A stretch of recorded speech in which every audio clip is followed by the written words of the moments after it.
Саламатсыздар, урматтуу Чалкан медиа каналынын көрөрмандары, өлкөбүздө алынган акыркы сааттагы жаңылыктар менен сиздерди тааныштырабыз. Каналыбызга катталып, ой-пикирлериңиздер менен бөлүшүңүздөр.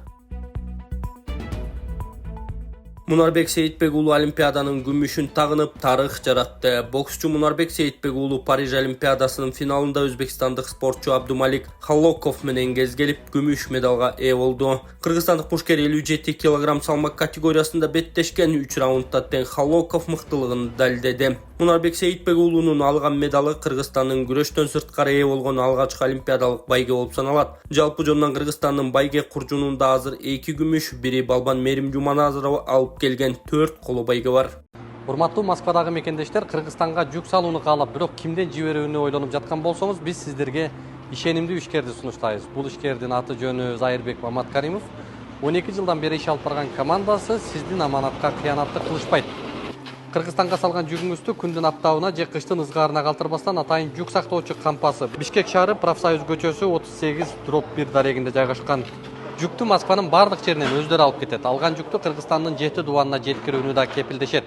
Кыргызстанга жумасына 2 машина жиберилет. Жүк баасы көлөмүнө жараша 500 рубльдан өйдө баланат. Дареги Нижегородское метросу, Перовское шоссе 9, строение 7. Байланыш номерлери +7 926 788 70 70. +7 929 624 63 64. Манас эл аралык аэропорту ачык акционердик коому жаңы бийиктиктерге даяр. Аймактык аэропорттор жана жаңы учактарды ишке берүүгө кызуу даярдыктар жүрүүдө. 2024-жылдын 9-августунда Манас эл аралык аэропорту ачык акционердик коому башкармалыгынын төрагасы Манасбек Самидинов, Кыргыз Республикасынын жарандык авиациясынын директору, Манас эл аралык аэропорту ачык акционердик коомунун инфраструктура жана аймактык өнүктүрүү боюнча директору Алтынбек Мамбетов, Манас эл аралык ачык акционердик коомуна туунду Осман Airlines авиакомпаниясынын учууларды камсыз кылуу директору Евгений Чигерия жана Осман Airlines учактарды жерден тейлөө кызматынын башчысы Алишер Османовдор биргеликте Казарман, Караван жана Жалал Абад аймактык аэропортторунун ишке киргизүүгө даярдыгы боюнча текшерүү жүргүзүштү. Биз Казарман, Караван жана Жалал Абад аэропортторунун коопсуз жана эффективдүү иштөөсү үчүн белгиленген стандарттарга толук жооп бериш үчүн аэронавигациялык бардык стандарттарды сактоого даярдыгын кылдат талдап чыктык. Мындай иш-чаранын максаты өткөн жылы сатып алынган жаңы учактарды расмий ишке киргизүүгө даярдык. Казарман аэропортунда терминалды жасалгалоо жана учуп конуу тилкеси толугу менен жаңыртылды. Гербен аэропортунда рулеждук жолчолору жана учуп конуу тилкелери толугу менен жаңыртылды. Ал эми Жалал Абад аэропортунда 2024-жылы учуп конуу тилкеси толугу менен алмаштырылган. Бизге туунду Осман Airlines авиакомпаниясынын учактарынын келиши жакын арада күтүлүүдө жана биз жергиликтүү багыттарга каттамдарды баштоону пландап жатабыз. Кыргыз Республикасынын жарандык авиациясы алгылыктуу өзгөрүүлөрдүн алдында турат, деп жыйынтыктаган сөзүн төрага Манасбек Самидинов. Талас облусунун башчысы жер үй Алтынгенине барды. Кыргыз Республикасынын президентинин Талас облусундагы кармыктуу өкүлү Эрмат Жумаев кечээ жер үй Алтынгенине барды. Анда облус башчысы кенттин бүгүнкү абалын жана аны иштетип жаткан Альянс Алтын компаниясынын ишмердүүлүгү менен жакындан таанышып, алтын ылгоодогу экологиялык талаптардын сакталышын жана жумушчуларга түзүлгөн заманбап шарттарды жеринде көргөн. Буга кошумча Талас облусундагы көйгөйлөрдү чечүүдө Альянс Алтын компаниясы менен Альянс Алтын өнүктүрүү фондунун каржылык колдоолору боюнча кеңири маалымат алды. Өз кезегинде президенттин Талас облусундагы кармыктуу өкүлү Эрмат Жумаев Альянс Алтын компаниясынын жалпы ишмердүүлүгүнө ийгилик каалаган. Жыйынтыгында облус башчысы Таласты өнүктүрүүдө жер ийгенинин пайдасы зор экендигин белгилеп, жетекчилер менен инвесторлорду биргеликте иш алып барууга чакырган. Садыр Жапаров учак кырсыгынан улам Бразилия президентине көңүл айтты. Өлкө башчы Садыр Жапаров Бразилиянын президенти Луис Инасиу Лула да Силвага көптөгөн адамдардын өмүрүн алган трагедияга байланыштуу көңүл айткан телеграммасын жөнөттү. Бул тууралуу президенттин маалымат кызматынан кабарлашты. Эске салсак, Бразилияда жүргүнчү ташыган учак кулап, ичиндегилердин баары көз жумган. Учак ичинде 57 жүргүнчү жана экипаждын 4 мүчөсү болгону айтылган. Бразилиянын Сан-Паулу штатындагы учак кырсыгынан улам адам курмандыктары тууралуу суук кабарды терең кайгыруу менен кабыл алдым. Кыргыз элинин жана жеке өзүмдүн атымдан сизге, маркумдардын үй бүлөсүнө жана жакындарына көңүл айтып, Бразилия эли менен ар дайым тилектеш экенибизди билдирем. Бул оор күндөрү орду толгус жоготуунун аза кайгысын тең бөлүшөбүз, деп айтылат телеграммада. Каргашадан улам Бразилияда 3 күндүк аза күтүү жарыяланды.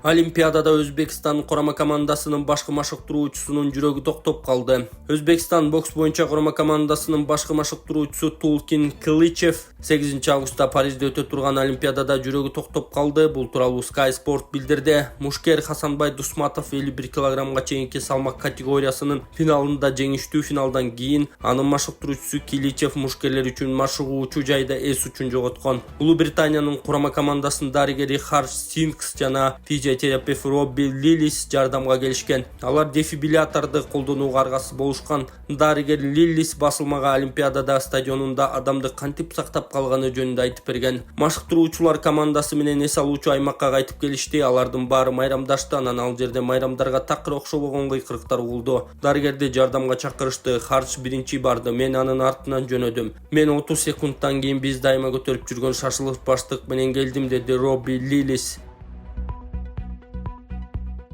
Сүйүнчү Айсулуу Тыныбекова коло медаль утуп алды. Кыргыз спорттун легендасы Айсулуу Тыныбекова коло үчүн беттеште монголиялык атлет Орхон Пуревдоржду 6-6 эсеби менен утуп болжолуу болду. Балбан кыз жеңиште акыркы секундаларда атаандашынан сууруп алган 0-6 эсеби менен утулуп жаткан Тыныбекова алгач 2, андан соң 4 упайлык ыкма жасап жеңишке жеткен. Бул кыргызстандык спортчунун экинчи олимпиадалык медалы. Буга чейинки Токио олимпиадасында күмүш медаль алып, кыргызстандыктарды кубанычка бөлөгөн.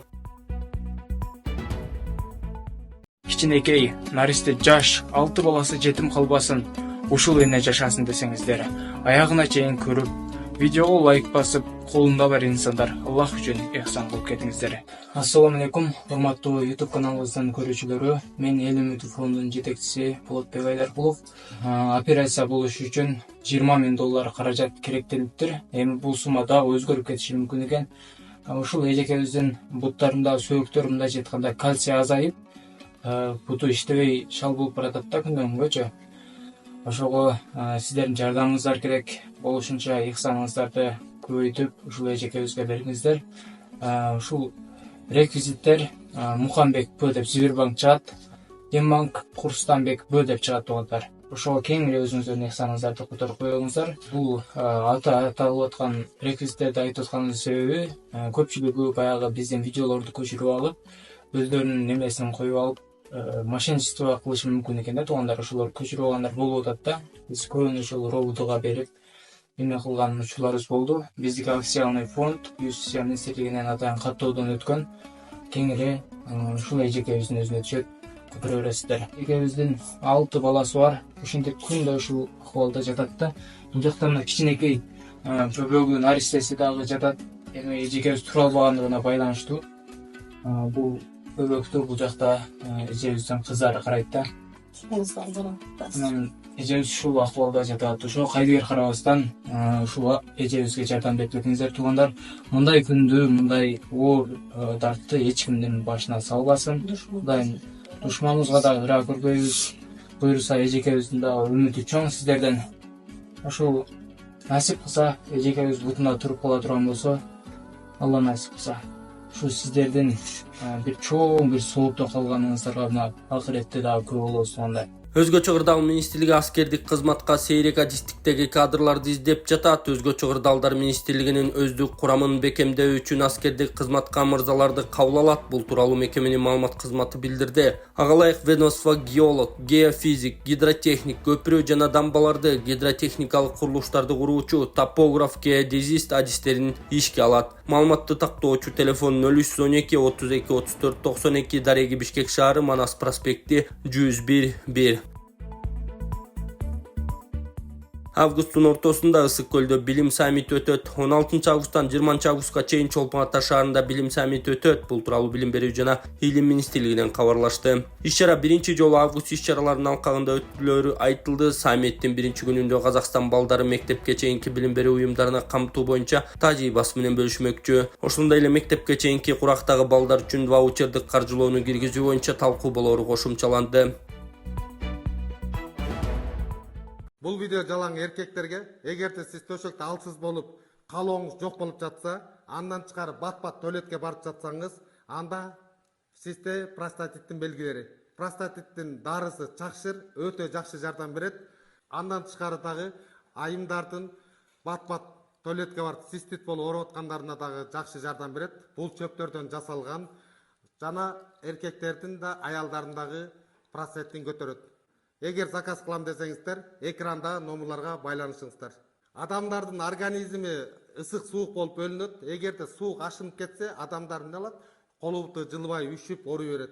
Ошого баланс кылган иньян гель бул өтө жакшы жардам берет.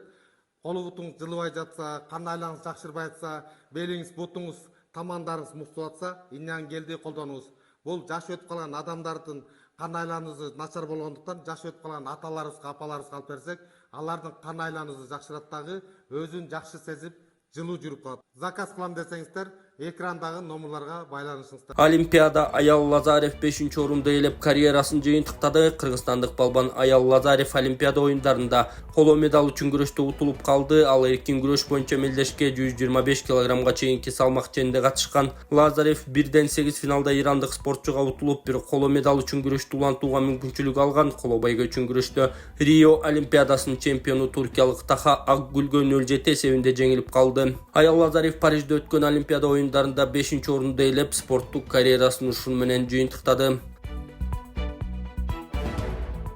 Ташполот Балтабаев, экс-депутат. Дүйнөдөгү коррупция аз мамлекеттердин катарына кирсек деле чоң туш. Ташполот Балтабаев өкмөт башчы Акылбек Жапаров экономикалык өсүштөр жогорулаганын айтып, өнүгүүгө жол алганыбызды билдирүүдө. Кандай дейсиз? Илбир секирик деген жакшы термин экен. Акылбек Жапаровдун ой максаттары, пландары ишке ашсын, бирок бизде буга окшогон толтура мисалдар болгон да. Швейцария, Сингапур, Малайзия болгонбуз, демократиянын аралчасына айланабыз деген атка конгонбуз, кана өнүгүп кеткенибиз. Мындай нерселер көп учурда жөн эле сөз бойдоңгаларына көп рет күбөлөндүк. Советтер Союзу урап 15 мамлекет пайда болгон. Бирок биздин мамлекеттин экономикалык көрсөткүчү боюнча ошол 15 мамлекеттин ичинен 14-орунда турганыбызды көрсөтүүдө. Ошон үчүн ишке аша турган реалдуу кадамдарга барышыбыз керек. Өкмөт, президент, жогорку кеңеш өкүлдөрүнүн арасында мамлекетти өнүктүрөбүз деген пландар талаш тартышы менен кабыл алынышы керек. Ошондой эле басма сөз каражаттарында, социалдык тармактарда, коомчулуктун катышуусунда, эркин экономисттердин талкуусунда уланып, мүмкүн чет мамлекеттен калса эксперттерди чакырып, ошолордун катышуусу менен кабыл алышыбыз керектир. Антпесе бир эле киши кызматынан кетсе, секирик талп деп жерге улап калышы мүмкүн да. Негизи башка мамлекетте секирик жасайм деген эч ким ишенбейт. Алгач программаңды алып кел, эсеп кысабыңды көрсөт деп оппоненттер чыгып, пикириңе макул эмеспиз деп толуктоо өзгөртүүлөрдү сунушташат. Мен илимий чөйрөдөн саясатка аралашкан киши катары мындай маанилүү маселелер талкуу менен кабыл алынышы керек деп ойлойм. Саясатта болсо шеф айтыптыр, коммунизм курабыз дегендей эле нерселер орун ала берет. Чынында андай өнүгүү жасала турган шарт жарала элек. Бизде коррупцияга каршы күрөш жетишерлик эле деңгээлде жүрүп жатабы? Адилеттүүлүк үчүн айтып коюшум керек, мурункуга салыштырмалуу азыр жакшы күрөш жүрүп жаткандай сезилет. Бирок бир киши 2-3 орган Кыргызстандагы коррупциялык системаны түп тамырынан бери жойгонго мүмкүнчүлүгү жетпейт. Дүйнө жүзүндө коррупциясы жок мамлекетти таппайбыз. Кыргызстан дүйнөдөгү коррупциясы аз мамлекеттердин катарына кирсе эле чоң тушта. Эгемендикти алгандан бери Кыргызстанда алып чулмай тереңдеп кеткен. Коррупцияны азайтмайынча өсүш болбойт, инвестиция келбейт. Бирөө келип маңдай тери менен тапкан акчасын инвестиция катары салса, аны рейдерлик жолдор менен аргим артурдуу факторлорду, мүмкүнчүлүктөрдү пайдаланып тартып алып жатса ким ишенет? Ошон үчүн Кыргызстан коррупциясы аз мамлекеттердин катарына киргенде гана экономикада өсүш болоруна ишенем деп маек куруп берген Арбакейжи сайтына. Россияда Казакстанда камалган мекендештердин тагдырларына бийлик кайдыгер карабаса, буга чейин эле Россия Казакстанда кыргыз мигранттарынын укуктары бузулганы, кыйласы камакка алынышып, көпчүлүгү болбогон жерден түрмөлөрдө сыздап жатышканы жашуун эмес. Кыргыз бийлиги бул жагынан олуттуу маселе көтөрүп, жарандарыбыздын тагдырларына качан кызыгат. Тышкы иштер министрлиги, башкы прокуратура өз ара демилге көтөрүү менен Россия Казакстандагы кесиптештери аркылуу сүйлөшүүгө барышса, териштирүү жүргүзүшсө керек болсо, соттолгон жарандарыбызды Кыргызстанга өткөзүп алууну ишке ашырса эмне болбосун. Бизде деле өлкөбүздөн камалган чет элдиктер өз мекендерине которулуп кеткендерин көрүп эле жатпайбызбы? Бул жерден натыйжалуу иштеш керек да. Тилекке каршы биздин чиновниктер эптеп эле күн өткөрүшүп, айдатма болуп калышты окшойт. Айтмакчы акыйкатчы Жамиля Жаманбаева Россия Казакстандагы кесиптештерине чыгып, кызматташып дал ушул багытта иш алып барса эмнеге болбосун? Коомчулук көмүскөдөгү көйгөйлөрдү чыгарбайбы? Арбын айлык алып комфорт жашоодо гана жүрө бербей, карапайым калктын кайгысына ортоктошпойбу? Качан кайдыгерликтен арылабыз? Эрксизден баш чайкайсың деп жазган Арбакейжи сайты.